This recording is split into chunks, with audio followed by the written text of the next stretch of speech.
There is one other factor here that we seem to be forgetting, and we did, though it was not a legally binding assurance, we gave categorical assurances to Gorbachev back when the Soviet Union existed, that if a united Germany was able to stay in NATO, NATO would not be moved eastward. And, you know, I think that the current Russian government is very clear. So we would be, but that assurance was given to the Soviet Union. That is right. It is not a legally binding, but it was, you might say, a geopolitical deal. And if we simply ignore it, then certainly if I were a Russian, it would be hard for me to interpret this, even though it may not be intended that way, and it is not, as anything less than an attempt to shut Russia off from Eastern Europe. And that was a line that Yeltsin used today, that it would isolate Russia and sow the seeds of discord. I believe it's a mistake. It's a bad mistake. И меня не убедят заявления, декларации самого такого респектабельного характера относительно того, что России нечего беспокоить. And I'm not persuaded by the assurances that we hear that Russia has nothing to worry about. That was abruptly suspended or terminated in 1990. Нельзя унижать народ, нацию, и нельзя рассчитывать, что это так пройдет все. You may not humiliate a nation, a people, and think that it'll have no consequences. Ну и другое, это что уже, новая стратегия? So my question is this a new strategy? Говорят, нет. И оборвались в конце 91 года. I think it is Вот если это будет продолжаться так, тогда все, о чем мы говорили, перечисляли, целый перечень проблем, их трудно будет решить. I feel that if начнем разыгрывать карты друг против друга. I feel that if the same kind of games continue to be played, if one country plays some card against the other country, then all of those problems, all of those issues that we've been mentioning today will be very difficult to resolve. The international atmosphere is as bad as it has been for years. For a week, the Americans and Europeans have been trying to conceal their differences over Bosnia. Now the Americans and the Russians are in a very public row over the future of NATO. President Yeltsin declared in stronger terms than ever before his opposition to expanding NATO into Eastern Europe. He does not want the alliance on his doorstep. We are concerned about the changes that are taking place in NATO. What is this going to mean for Russia? Europe, not yet having freed itself from the heritage of the Cold War, is in danger of plunging into a cold peace. But President Clinton insisted that no country could block the expansion of the alliance. NATO will not automatically exclude any nation from joining. At the same time, no country outside will be allowed to veto expansion. А в это самое время в Болгарии и Румынии появляются так называемые легкие американские передовые базы по 5000 штыков в каждой. Получается, что НАТО выдвигает свои передовые силы к нашим государственным границам, а мы, строго выполняя договор, никак не реагируем на эти действия. Думаю, очевидно, процесс натовского расширения не имеет никакого отношения к модернизации самого Альянса или к обеспечению безопасности в Европе. Наоборот, это серьезно провоцирующий фактор, снижающий уровень взаимного доверия. И у нас есть справедливое право откровенно спросить, против кого это расширение. И что стало с теми заверениями, которые давались западными партнерами после распуска Варшавского договора? Где теперь эти заявления? О них даже никто не помнит. Но я позволю себе напомнить в этой аудитории. Хотел бы привести цитату из выступления генерального секретаря НАТО, господина Вернера, в Брюсселе 17 мая 1990 года. Он тогда сказал: сам факт, что мы готовы не размещать войска НАТО за пределами территории ФРГ, дает Советскому Союзу твердые гарантии безопасности. Где эти гарантии? Камни и бетонные блоки Берлинской стены давно разошлись на сувениры. Но нельзя забывать, что ее падение стало возможным в том числе и благодаря историческому выбору, в том числе нашего народа, народа России. Выбору в пользу демократии и свободы, открытости и искреннего партнерства со всеми членами большой европейской семьи. Сейчас же нам пытаются навязать уже новые разделительные линии, стены, пусть виртуальные, но все-таки разделяющие, разрезающие наш общий континент. Неужели вновь потребуются долгие годы и десятилетия, смена нескольких поколений политиков, чтобы разобрать и демонтировать эти новые стены?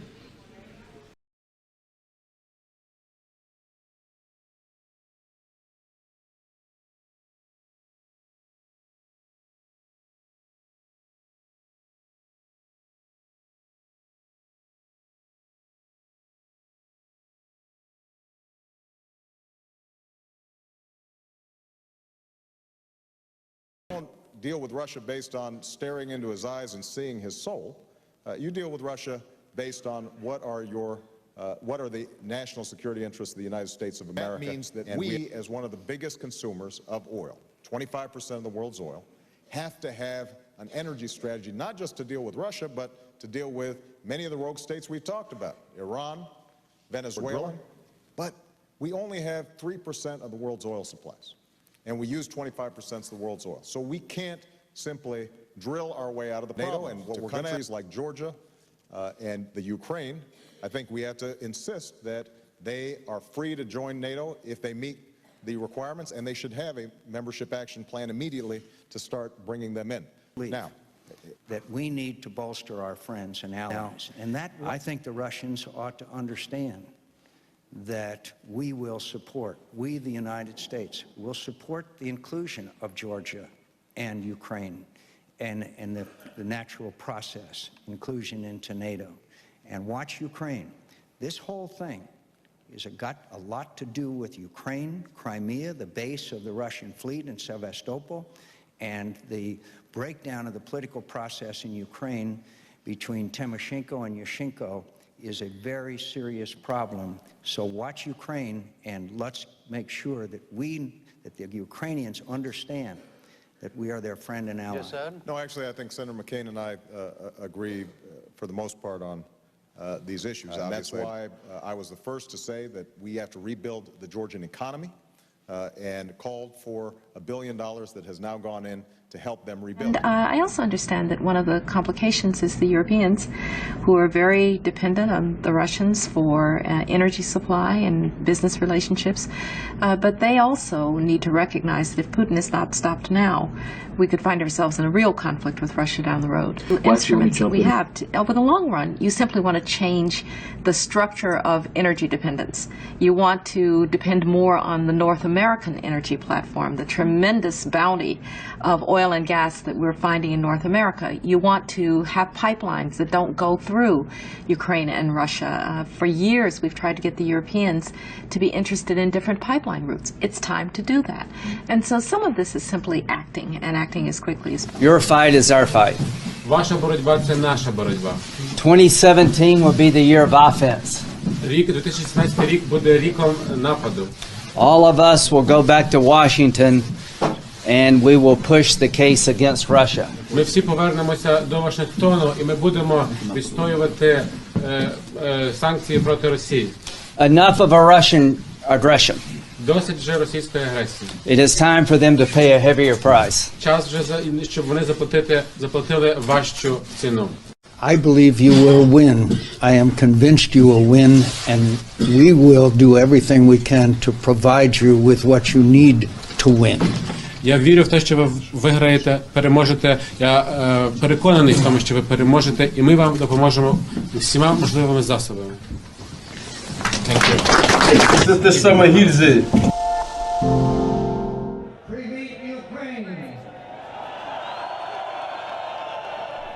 People of Ukraine, this is your moment. Народи український, це ваш момент. This is about you, no one else.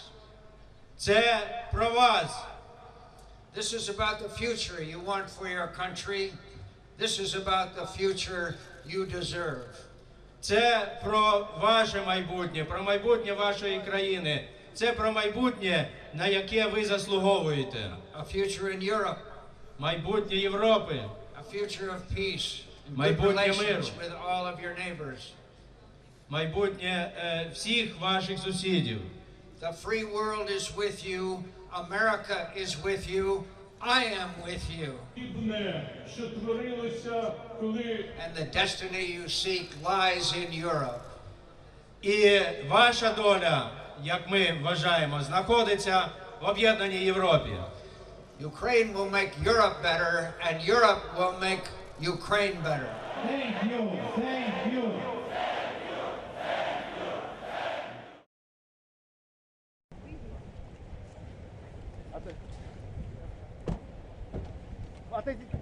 I have no doubt after our meeting that President Yanukovych knows what he needs to do. The whole world is watching. We want to see a better future for Ukraine.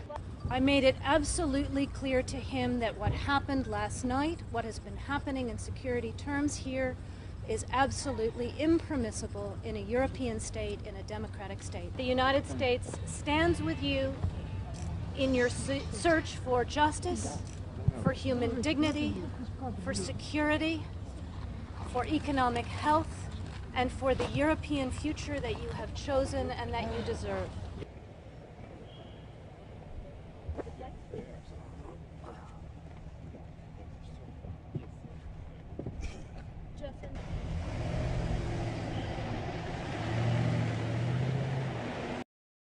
What do you think? I think we're in play. The Klitschko piece is obviously the complicated electron here, especially the announcement of him as deputy prime minister. And you've seen some of my notes on the troubles in the marriage right now. So we're trying to get a read really fast on where he is on this stuff. But I think your argument to him, which you'll need to make, I think that's the next phone call we want to set up, is exactly the one you made to Yachts. And I'm glad you sort of put him on the spot on where he fits in this scenario. And I'm very glad he said what he said in response. Good. So I don't think Klitsch should go into the government. I don't think it's necessary. I don't think it's a good idea. Yeah, I mean, I guess you think, what, in terms of him not going into the government, just let him sort of stay out and do his political homework and stuff. I'm just thinking in terms of sort of the process moving ahead, we want to keep the moderate Democrats together. The problem is going to be Tony Book and his guys. And, you know, I'm sure that's part of what Yanukovych is calculating on all of this. I think Yachts is the guy who's got the economic experience, the governing experience. He's the guy, you know, what he needs is Klitsch and Tony Book on the outside. He needs to be talking to them 4 times a week, you know. I just think Klitsch going in, he's going to be at that level working for Yatsenyuk. It's just not going to work. Yeah, no, I think that's right. Okay. Good. Well, do you want us to try to set up a call with him as the next step? My understanding from that call, but you tell me, was that the big three were going into their own meeting and that Yachts was going to offer in that context a three-way, you know, the 3+1 conversation or 3+2 with you. Is that not how you understood it? No, I mean, that's what he proposed, but I think just knowing the dynamic that's been with them where Klitschko has been the top dog, he's going to take a while to show up for whatever meeting they've got, and he's probably talking to his guys at this point. So I think you reaching out directly to him helps with the personality management among the three, and it gives you also a chance to move fast on all this stuff and put us behind it before they all sit down and he explains why he doesn't like it. Okay, good. I'm happy. Why don't you reach out to him and see if he wants to talk before or after? Okay, will do. Thanks. Okay, I've now written, one more wrinkle for you, Jeff. Yeah. I can't remember if I told you this or if I only told Washington this, that when I talked to Jeff Feltman this morning, he had a new name for the UN guy, Robert Seri. Did I write you that this morning? Yeah, okay. I saw that. He's now gotten both Seri and Ban Ki-moon to agree that Seri could come in Monday or Tuesday. Okay. So that would be great, I think, to help glue this thing and have the UN help glue it. And, you know, fuck the EU. You know, fuck the EU. You know, fuck the EU. No, exactly. And I think we've got to do something to make it stick together, because you can be pretty sure that if it does start to gain altitude, the Russians will be working behind the scenes to try to torpedo it. And again, the fact that this is out there right now, I'm still trying to figure out in my mind why Yanukovych did that. But in the meantime, there's a Party of Regions faction meeting going on right now, and I'm sure there's a lively argument going on in that group at this point. But anyway, we could land jelly side up on this one if we move fast. So let me work on Klitschko, and if you can just keep, I think we want to try to get somebody with an international personality to come out here and help to midwife this thing. And then the other issue is some kind of outreach to Yanukovych, but we probably regroup on that tomorrow as we see how things start to fall into place. So on that piece, Jeff, when I wrote the note, Sullivan's come back to me, VFR, saying you need Biden, and I said probably tomorrow for an attaboy and to get the deets to stick. So Okay. Biden's willing. Okay, great. All right. The blanket statement, this is Europe, is merely a geographic statement about a continent. It is not a moral statement. It is not a statement of art. It is not a statement of truth. And we are now emerging from the dream of 1992 and 2008 into the reality that Europe has the smallest continent, second smallest, 52 sovereign states, all with bad memories. What happens in this Europe? Well, one is immediately tempted to say nothing, because most people always think nothing will happen. But watch the artillery fire in the east. And those are the drum beats of the future. Well, the first question you ask yourself, are you a Ukrainian speaker or a Russian speaker? Because Ukraine contains both. And while the idea of the Russian speakers genuinely wanting autonomy because they have been mistreated by the Ukrainian speakers is dismissed, it's also true. The Ukrainians do not want a federation. The Russian position is, and by that I mean the Russians, look, Canada has a federation, Quebec speaks its own language, it's okay. But the Ukrainians know that this is only the beginning. I mean, this will lead to devolution. What you do, if you're a Ukrainian, is essentially reach out to the only country that will help you, which is the United States.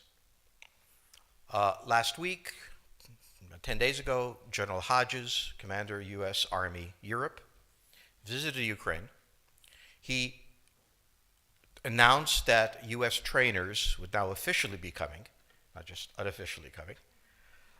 He actually pinned medals on Ukrainian fighters, which by protocol of the military is not the way. Foreigners don't get to pin on, medals, but he did, showing that this was his army. He then left and in the Baltics announced that the United States would be pre-positioning armor, artillery, and other equipment in the Baltics, Poland, Romania, and Bulgaria, which is a very interesting point. So the United States, and now yesterday the United States announced that it would be sending weapons. Tonight, of course, they denied it, but they are. The weapons will go. In all of this, the United States has acted outside the context of NATO. Because NATO has to have a 100% vote. Any one country can veto anything. And the Turks will veto it just for giggles. The point is that the United States is prepared to create a cordon sanitaire around Russia. Russia knows it. Russia believes that the United States intends to break the Russian Federation. I think that, as Peter Lorre put it, we don't want to kill you, we just want to hurt you a little bit. Either way, we are back at the old game. There will be conflict. There was conflict in Yugoslavia, and there's certainly conflict now in Ukraine. As to the relationship to the United States, we no longer have a relationship with Europe. We have a relationship with Romania, we have a relationship with France. There is no Europe to have a relationship with. The primordial interest of the United States, over which for a century we have fought wars, the First, Second Cold War, has been the relationship between Germany and Russia, because united they are the only force that could threaten us, and to make sure that that doesn't happen. The policy that I would recommend is the one that Ronald Reagan adopted toward Iran and Iraq. He funded both sides so they would fight each other and not fight us. This was cynical. It was certainly not moral. It worked. The line, incidentally, is roughly the border of the Baltics, Belarus, and Ukraine. The question on the table for the Russians is, will they retain a buffer zone that's at least neutral? Or will the West penetrate so far in the Ukraine that they're 70 miles away from Stalingrad and 300 miles away from Moscow? For Russia, the status of Ukraine is an existential threat. And the Russians cannot let go.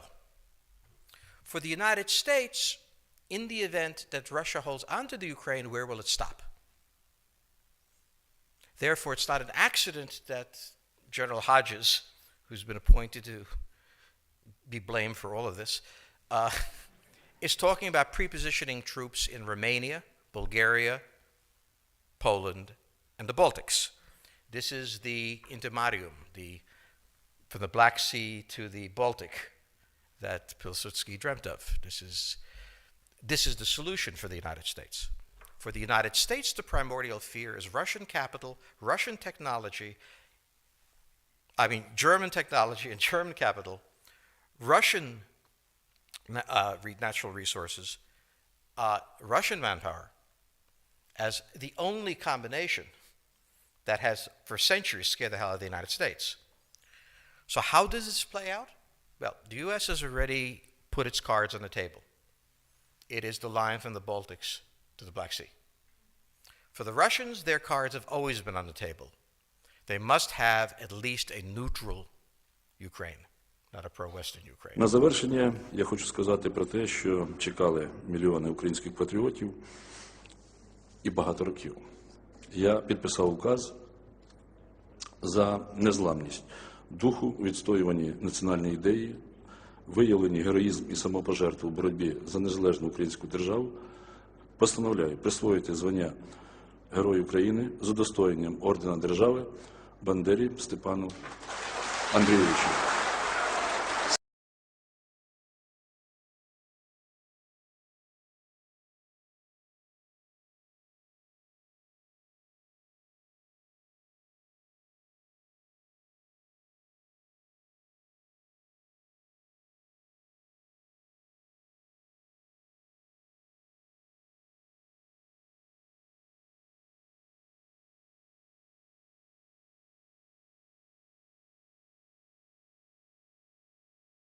I only have a minute left. Let me ask you, does Ukraine have chemical or biological weapons? Ukraine has biological research facilities, which, in fact, we are now quite concerned Russian troops, Russian forces may be seeking to gain control of. So we are working with the Ukrainians on how they can prevent any of those research materials from falling into the hands of Russian forces should they approach. President Putin declared in the autumn of 2021, and he actually sent a draft treaty that he wanted NATO to sign to promise no more NATO enlargement. That was what he sent us. And that was a precondition for not invade Ukraine. Of course, we didn't sign that. The opposite happened. He wanted us to sign a promise never to enlarge NATO. He wanted us to remove our military infrastructure in all allies that have joined NATO since 1997, meaning half of NATO, all the Central and Eastern Europe. We should remove NATO from that part of our alliance, introducing some kind of E and B or second-class membership. We rejected that. So he went to war to prevent more NATO close to his borders. I remember going over convincing our team, or others too, convincing us that we should be providing for loan guarantees. And I went over, I guess, the 12th, 13th time to Kyiv, and I was supposed to announce that there was another $1 billion loan guarantee. And I had gotten a commitment from Poroshenko and from Yatsenyuk that they would take action against the state prosecutor, and they didn't. So they said they were walking out to the press conference. I said, no, I said, we're not going to give you the $1 billion. They said, you have no authority. You're not the president. The president said. I said, call him. I said, I'm telling you, you're not getting the $1 billion. I said, you're not getting the $1 billion. I'm going to be leaving here. And I think it was, 6 hours? I looked, I said, I'm leaving in 6 hours. If the prosecutor's not fired, you're not getting the money. Well, son of a bitch. Got fired. And they put in place someone who was solid at the time. Well, there's still... It doesn't serve our interests. We've already spent $5 billion over the last 10 years trying to pick and choose the leadership of Ukraine. And then we participated in the overthrow of the Yanukovych government. And this is when this recent stuff really stirred up. But we've been involved too much, and I take a In parallel, we will continue training Ukrainian soldiers like you are doing so, but you have been doing since 2015 already.